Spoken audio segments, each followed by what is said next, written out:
lovelies, welcome back to my channel. And you already know you can have all the money in the world, all the cars in the world, all the clothes, the degrees, the bags, the shoes, you name it.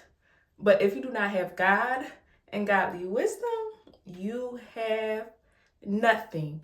Before we get into the topic at hand, I want to formally introduce myself to my channel. So, hi guys, my name is Diabian, and you may know me from my TikToks, my YouTube videos, my Sheen hauls that I did on this channel, and also my acting career, okay?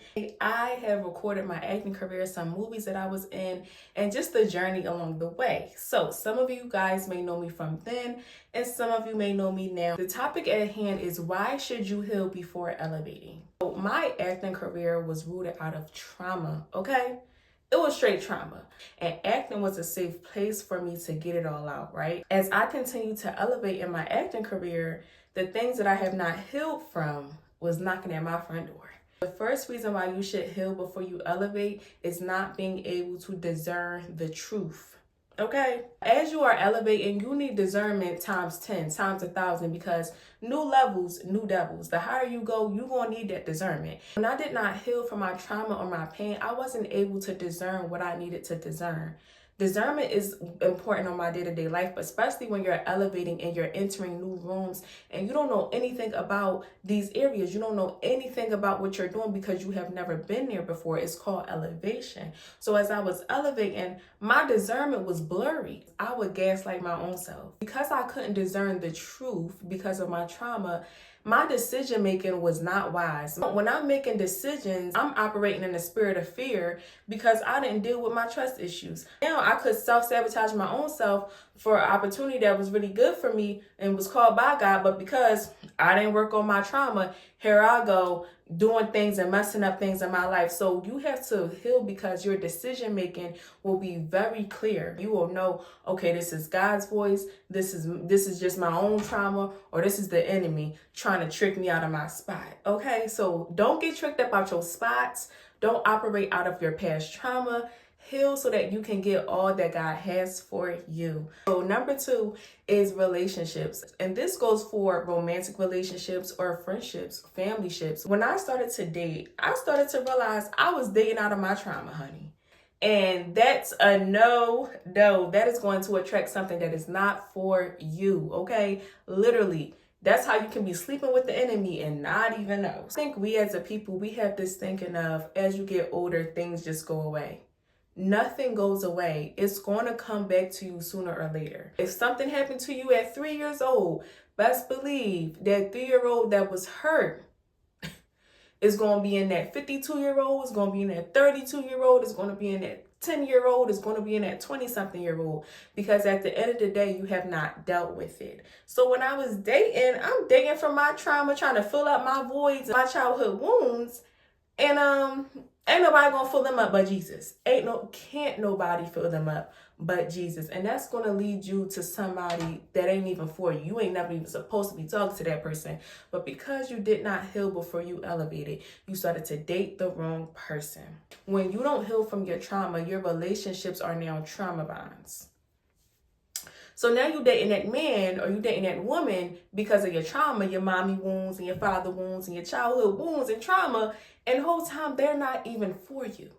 They don't have nothing to do with your destiny, nothing to do where God is taking you, but because you refuse to work on yourself and go before God and trust him with that trauma, you then end up dating somebody you ain't ever even supposed to date. You ain't even supposed to have a conversation with this person, and you over here dating this person. When you are connected to people who you're not supposed to be connected to as you're elevating, that leads to sabotage. That leads to jealousy. That leads to envy. Y'all, it's been so many examples of when somebody has elevated and it will be their best friend, their right-hand man, will be the one that sabotaged them. And I bet you it was because they was connected to people who no longer served where they was going to. But because they didn't heal, right? Because they was creating trauma bonds. They stuck around and they stayed with that person, and it cost you your elevation. It cost you your hard work. Every time you persevered through and you got up and you didn't feel like it and you kept going, now you in higher heights, but you still got the enemy next to you. It leads to sabotage. We are always going to be healing. We're always going to be elevating, right? This is life. Life happens to us every single day. So I want you to understand, yes, give yourself some room to grow.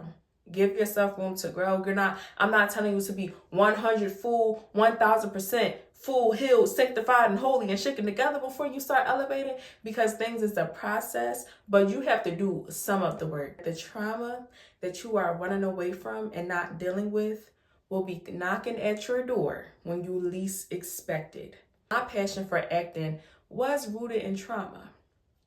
And I didn't want to tell my story, right? I have a beautiful, beautiful testimony. However, I did not want to share my story. I was like, I'm just going to share everybody else's story. And then, later down the line, decades down the line, then I'll share my story. But, God had other plans. I'm using acting to run away from my trauma. Every role that I played, every monologue that I had was forcing me to deal with me. Things that I was running away from, it was knocking at my door. I can't play Ashley because Diavion has a problem with being vulnerable, and Ashley is very vulnerable. So Diavion has to deal with her problem with being vulnerable so that she can play Ashley. Oh, and Tina needs me to talk about childhood trauma, but Diavion, she don't want to own her story. So in order to play Tina, Diavion needs to own her childhood story. She needs to own her childhood trauma and heal from her childhood trauma so she can play Tina.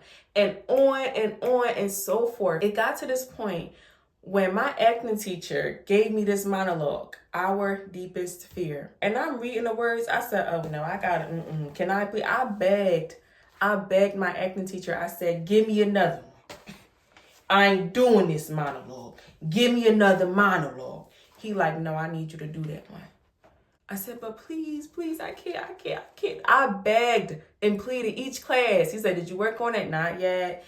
I was going to class not doing my assignment because I did not want to face this monologue, because facing this monologue meant facing me.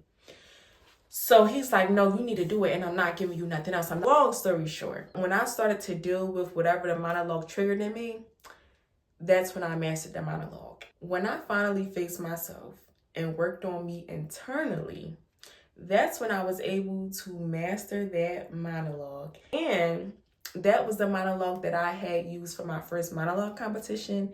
And I won hard, cold cash. And I had got free headshots because I won the competition, okay? I didn't want to deal with it. But the more I kept elevating, the more I kept getting opportunities, the more I had to deal with me internally.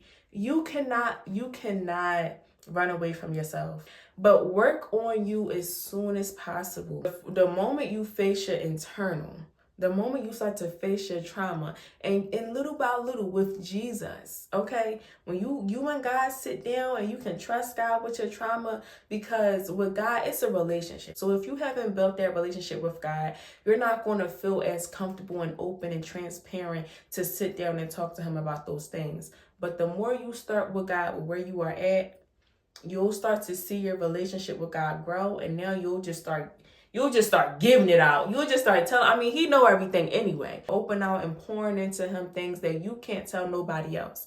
You can tell your cousin, your auntie, your uncle, even your therapist.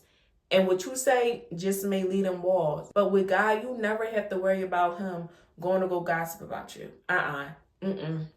That's the only person you could talk to, and he won't tell your business. He gonna fix it up, okay? He gonna uplift you. He gonna get you together. We have so many examples of people who have elevated, and once they got to their elevation, their trauma that they didn't deal with still was there. It still showed up. And that's why I say, y'all, you can have all the money in the world, all the fame in the world, all the cars, the clothes, the degrees, the bags, the shoes, you name it.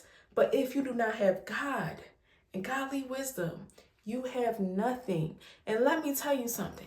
Anything that you put before God, anything that you idolize before the Father, life is going to show up. Whatever you put before God, he's going to make you call on that thing. I put acting before God. He made me call on acting. Acting couldn't save me. No car couldn't save me. No apartment couldn't save me. No friendship couldn't save me. No man couldn't save me. No platform couldn't save me. When life happens, God can save you. When money can't change things, when money don't have no power, money can't change your bloodline. Money can't change your situation. Money can't change your health. When it's something, when you need a miracle, you gonna need Jesus. Whatever you put before God, He gonna make you call on it. And you're going to be sitting there stuck. Elevate with God, because nothing in this world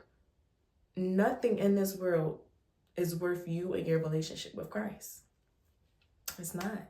Lastly, in this video, I want to talk about the must-haves, things that I think you should prioritize and work on before you start to truly elevate, right? So these are things that you could be simultaneously working on, but you need to be working on it and not pushing it back. Your relationship with Christ.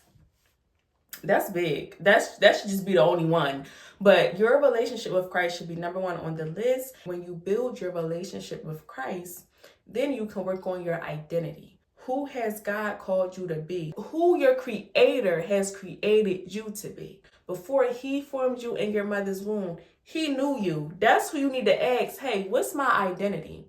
Not the identity you built because of your trauma and your insecurities and because of your childhood or your circumstances. No, the identity that God has given you. Boundaries. What are some boundaries that you want to set in your personal life and your business life? These are boundaries that you don't play with. You don't play about. So I keep business and business hours. That's an example of boundaries. I don't let people, and if they call me, I don't answer, because business is business and you cannot mix the two. Number 3 is your non-negotiables. Like, no,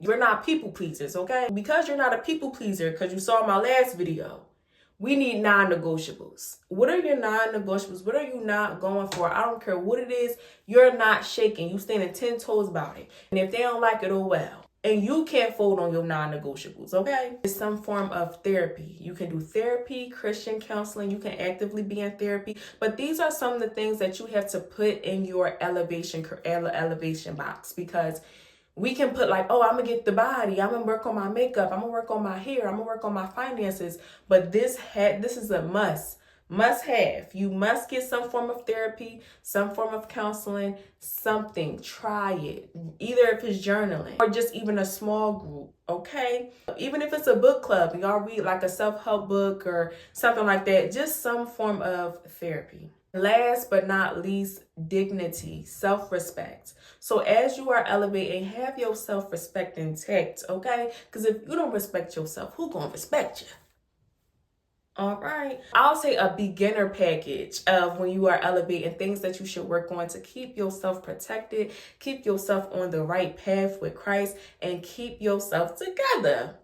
But yeah, so it feels really good to formally introduce myself to this channel again. Don't forget to like, comment, and subscribe, and put that bell on. I be noticing y'all be liking my shorts, but y'all don't be tuning into my videos. What's going on? You like the shorts, you missing all the good stuff because you like the shorts. The meat of it is in these videos. So don't just be clicking on the shorts and liking the shorts and commenting on the shorts. When the meat, the wisdom, okay, the thing that's going to fill you up and keep you together is in these videos. So make sure that you're not just looking at the shorts, but y'all are watching a full video to get the full lesson, the full wisdom. Get all that you need. Why get a snippet? Why get a taste? Why get a tease? If you can get the whole full course entree. All right.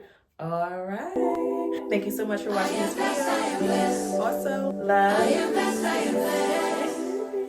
blessed.